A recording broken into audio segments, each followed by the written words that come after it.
Marc Chagall was a Russian-French artist known for his very dreamy modern style. One way to imitate that look is to draw what you know, like your school, experiment with turning things upside down so they look surreal, and then finish them off with some fuzzy painting. You're bound to end up with a very creative work of art.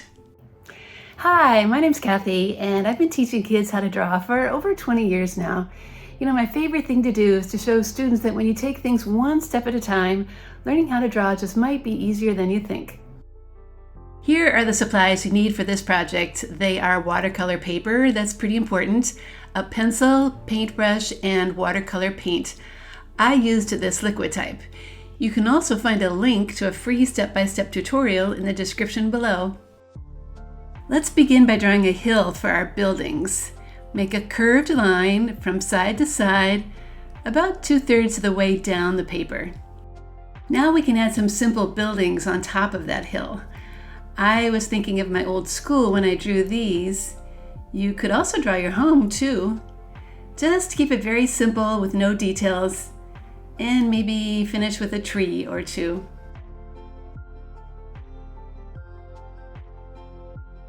We can fill in the space below by adding a few simple trees. They can be different shapes if you want, but do keep them on the left side. We want to keep that right side open for now. Let's draw that big sun next. Make a long curved line so it fills up the top left side of the paper. Add an eye and half of a smile, and then draw some big ray lines coming out and spread them like this.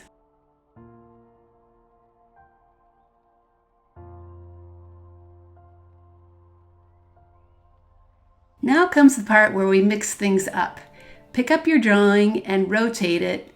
It's going to be easier to draw our upside down things this way. That bottom left corner is for drawing something else that you know, like maybe your playground. Start with a simple figure like this. Draw the head, some outstretched arms and legs, and feel free to change those clothes shapes to something else if you want.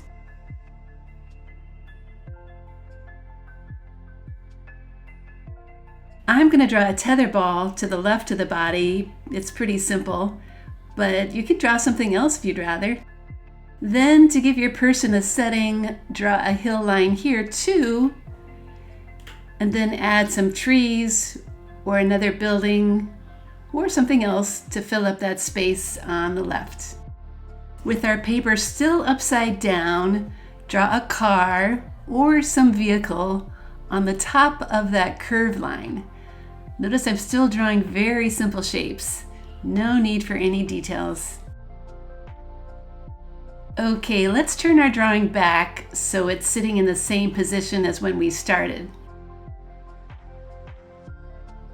I can see I have some space left in the middle, so I'm going to add a flower and a butterfly, but please try any other ideas you might have too. We just want the paper to be filled with lots of interesting things to look at. This painting we're going to keep as a pencil drawing so the shapes have some softer edges to them. I'm going to start by painting all the things that are green, like the grass and those trees.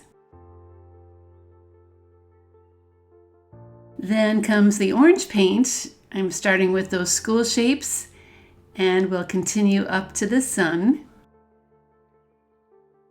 And finish with this little flower. A few red things will add some more color, like the car and the butterfly and that tether ball. Then my figure up near the top is going to be purple. Whatever color you use, you can just fill them all in with that. That space around the trees and the car can be blue, so it kind of looks like the sky. Keep in mind there's no need to be super precise with your painting. Marc Chagall's work often had a very smudgy quality to it. Finally, I'm filling in the remaining space a bright yellow. Don't worry if you bump into other shapes. Making some things bleed a bit will only give your work a more artsy look. As you finish things up, just check to make sure there are no white spots left. So there is our finished Chagall-inspired painting. I really like how the pencil lines give it a softer look, and I think make the colors stand out even more. If you check out my website, Art Projects for Kids, you can find many more art history lessons, including one for Monet and one for Matisse. Over the years, I'm happy to say my website has helped millions of kids learn how to draw. If you did enjoy this lesson, then please like and subscribe to my channel. It really helps other people find these videos too.